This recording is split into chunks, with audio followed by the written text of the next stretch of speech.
Dear students, मैं doctor Alka Pareek, associate professor home science, government girls college Sikandra Dausa.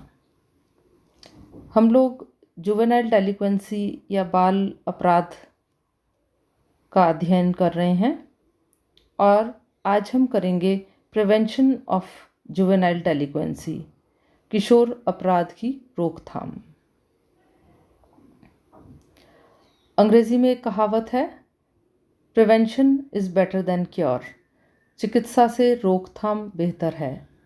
यह जितना शारीरिक रोग के बारे में सही है, उतना ही मानसिक रोगों के बारे में भी।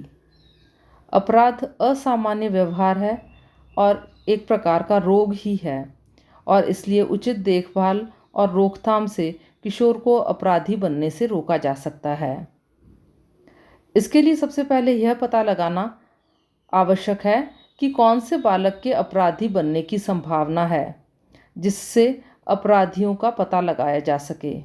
और इसलिए यह अत्यंत आवश्यक है कि रोकथाम का कार्य छोटी आयु से ही प्रारंभ हो जाना चाहिए। इसके लिए परिवार, विद्यालय और समाज सभी की महत्वपूर्ण भूमिका है। प्रिवेंशन के अंतर्गत हम देखेंगे कि एजुकेशन, रिक्रिएशन यानी कि मनोरंजन, कम्युनिटी का इन्वॉल्वमेंट किस तरह से हो सकता है, स्पेशल प्रोग्राम्स कैसे चलाए जा सकते हैं, पेरेंट्स का क्या रोल हो सकता है और किस प्रकार से हम जुवेनाइल डेलिक्वेंसी से की रोकथाम कर सकते हैं। इसमें सबसे पहले और सबसे इम्पॉर्टेंट रोल होता है फैमिली का, परिवार का। किशोर अपराध को रोकने के लिए यह आवश्यक है कि घर का परिवेश स्वस्थ हो और माता पिता और अन्य संबंधियों से प्रेमपूर्ण संबंध हों। इसके लिए आवश्यक है कि अभिभावक निम्न कार्य करें। सबसे पहला, परिवार का वातावरण स्वस्थ बनाए रखें, और इसके लिए अभिभावक को चाहिए कि वह परिवार में सौहार्दपूर्ण वातावरण बनाए रखें, बच्चों की सारी बातें ध्यान से सुनें और उनकी प्रॉब्लम्स को सॉल्व करने की कोशिश करें। दूसरा, बालकों के प्रति उचित दृष्टिकोण रखें। किशोरों पर न तो अधिक नियंत्रण ही रखें और ना ही उन्हें अधिक खुली छूट दें। इन्हें न तो आवश्यकता से अधिक लाड़ प्यार ही करें और ना ही कठोर व्यवहार अपनाएं। आवश्यकता पड़ने पर उनकी समस्याएं हल करने में सहायता करें और सहानुभूतिपूर्ण व्यवहार रखें। तीसरा, बुरी आदतों पर तरीके से अंकुश रखें। चौथा, माता पिता बनने से पूर्व अभिभावक किशोर मनोविज्ञान को समझें, किशोर निर्देशन का ज्ञान प्राप्त करें, क्योंकि किशोर स्वभाव से ही थोड़े से एग्रेसिव होते हैं, आक्रामक होते हैं, और इसलिए उनकी प्रॉब्लम को ध्यान से सुन करके सॉल्व करने की ज़रूरत है।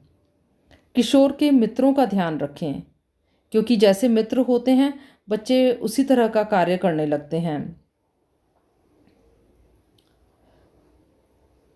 ऐसा न हो कि किशोर अपराधियों और बिगड़े हुए लोगों की संगत में बैठने लगे। यौन जिज्ञासा होने पर किशोर में जो भी उनकी प्रॉब्लम्स हैं उनको सॉल्व करें। यौन जिज्ञासा होना किशोरों में स्वाभाविक है। इसका उन्हें गलत उत्तर देकर भ्रम में ना रखें। परिवार नियोजित रखें। किशोर को आवश्यकता से अधिक जेब खर्च ना दें और बालकों के साथ कुछ समय व्यतीत करें। दूसरा इम्पॉर्टेंट रोल होता है विद्यालय का, रोल ऑफ स्कूल। बालक बालिकाओं को उपयोगी और योग्य नागरिक बनाने की दिशा में विद्यालय एक शक्तिशाली एजेंसी के रूप में कार्य कर रहा है। लेकिन साथ ही साथ यह भी देखा जाता है कि कई मामलों में वे किशोर अपराध को बढ़ावा दे रहे हैं, क्योंकि विद्यालय के पास पर्याप्त कार्यक्रम न होने के कारण बालक असफलताओं से घिर जाता है। विद्यालय द्वारा अनिवार्य घोषित कार्यक्रम में अरुचि के कारण वे अध्यापकों और प्रशासकों के बीच में कई बार टकराव आ जाती है।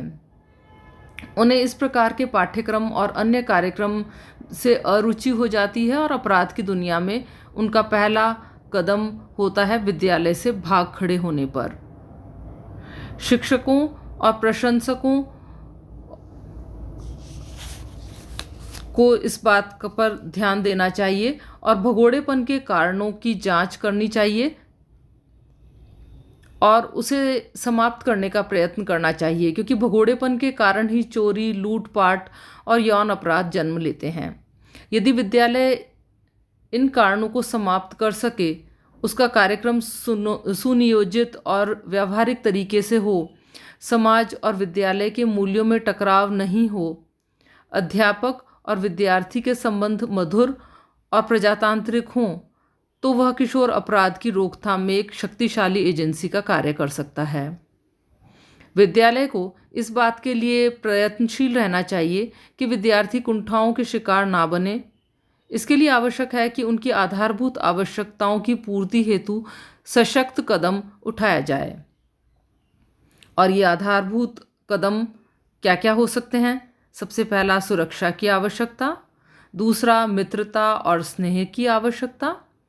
तीसरा, किशोरों में यह भावना जागृत की जाए कि उनके कुछ मूल्य हैं, लोगों को उनकी आवश्यकता है और उन्हें गलत राह नहीं पकड़नी है। चौथा, विविधता की आवश्यकता।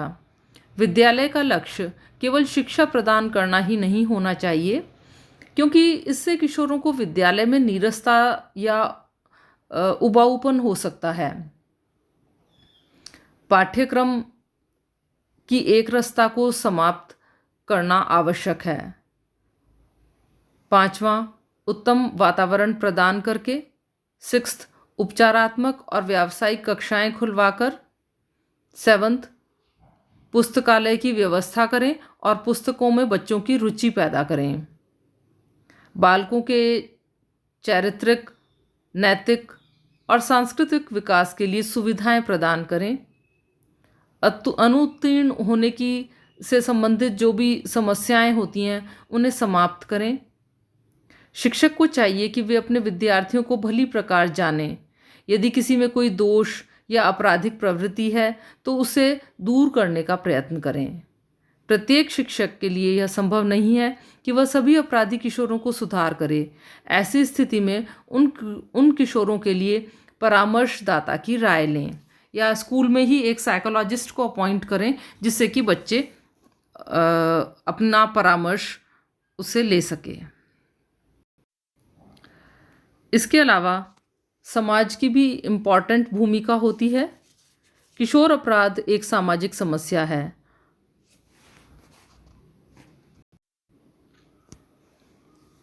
अतः समाज इसको दूर करने के लिए एक महत्वपूर्ण भूमिका निभा सकता है। इसके लिए सबसे पहला तो किशोरों के लिए आवश्यक संसाधन की सुदृढ़ व्यवस्था करना और उन्हें राजनीति से पृथक रखना। दूसरा, अपराध की ओर प्रवृत्त किशोर समूह का रक्षण करके और उनके लिए अच्छे मनोरंजन की व्यवस्था करके। तीसरा, समुदाय में हानिकारक प्रभावों का नियंत्रण और चलचित्रों पर आवश्यक नियंत्रण। और चौथा, किशोर अपराधियों की सहायता करना और गंदी बस्तियों और अन्य स्थानों पर बसाने की सुविधा प्रदान करना। बहुत बार बहुत से निर्देशन में बच्चों को पेरेंट्स की आवश्यकता होती है, तो पेरेंट्स को बच्चों की हेल्प करनी चाहिए। एक बहुत इम्पॉर्टेंट रोल इसमें एजुकेशन का होता है। ये एजुकेशन बच्चों को पेरेंट्स भी दे सकते हैं और स्कूल में भी दी जानी चाहिए। Teach children about the effects of drugs, gangs, sex and weapons. बच्चों को ड्रग्स के यूज़ से होने वाली हानियाँ, गलत गैंग्स में पड़ने से होने वाली हानियाँ, सेक्स और साथ ही वेपन्स या हथियारों के दुरुपयोग के बारे में समझाना चाहिए। एजुकेशनल प्रोग्राम्स होने चाहिए जिसमें कि बच्चों को और जो यंग लोग होते हैं उनको एनकरेज किया जाए, उनको प्रोत्साहित किया जाए, जिससे कि वो एजुकेशन की नई अपॉर्चुनिटीज़ को सर्च करें, जॉब अपॉर्चुनिटीज़ को सर्च करें, और जो एजुकेशन है ये जॉब ओरिएंटेड होनी चाहिए। स्कूल और घर में दोनों ही जगह बच्चों के लिए रिक्रिएशन यानी मनोरंजन के अच्छे साधन, अच्छे गेम्स होने चाहिए। कुछ फिज़िकल गेम्स भी होने चाहिए जिससे कि अपने अंदर जो पेंट अप एनर्जी होती है, बच्चों की अंदर संग्रहित ऊर्जा होती है, उसे वो निकाल सकें, और साथ ही अपने जो इमोशंस हैं, पेंट अप इमोशंस, उनको भी निकाल सकें। खेल के द्वारा बच्चे शोर भी करते हैं और भागते हैं, दौड़ते हैं, पसीने आते हैं, तो इससे उनके जो संवेगात्मक तनाव है वो ख़त्म हो जाता है।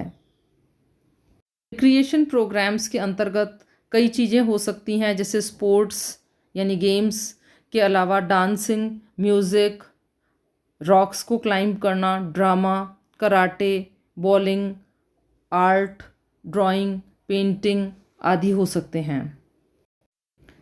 कई बार बच्चों के अंदर बुलिंग देखी जाती है, यानी एक दूसरे को चिढ़ाना, तो बुलिंग प्रिवेंशन प्रोग्राम रखा जाना चाहिए, जैसे एंटी रैगिंग प्रोग्राम रखा जाता है। पहले कई बार इतनी स्ट्रिक्ट रैगिंग हुआ करती थी कि बच्चे गलत आदतों की तरफ प्रवृत्त हो जाते थे। तो अनवांटेड बुलिंग जो भी है, एग्रेसिव बिहेवियर है स्कूल चिल्ड्रन के अंदर, उसको प्रिवेंट करने के लिए हर स्कूल के अंदर प्रिवेंशन प्रोग्राम रखा जाना चाहिए। जो बच्चे बॉसिज्म करते हैं तो उनके लिए भी एक बच्चों के द्वारा एक क्वेश्चनेयर भरवाया जाना चाहिए टीचर्स को, और उनमें उन्हें लिखना चाहिए कि उन्हें क्या क्या स्कूल के अंदर प्रॉब्लम्स फेस कर रहे हैं, कौन स्टूडेंट उन्हें परेशान कर रहा है। इस तरह के प्रश्न बच्चों को दिए जाने चाहिए, जिससे कि चाहे ये हो कि बच्चों का नाम ना आए उसके अंदर, और उसके बाद क्लास के अंदर कुछ इस तरह के रूल्स सेटअप करें जिससे कि प्रॉब्लम के बारे में टीचर्स को पता चल सके, और जो भी बदमाश बच्चे दूसरे बच्चों को परेशान कर रहे हैं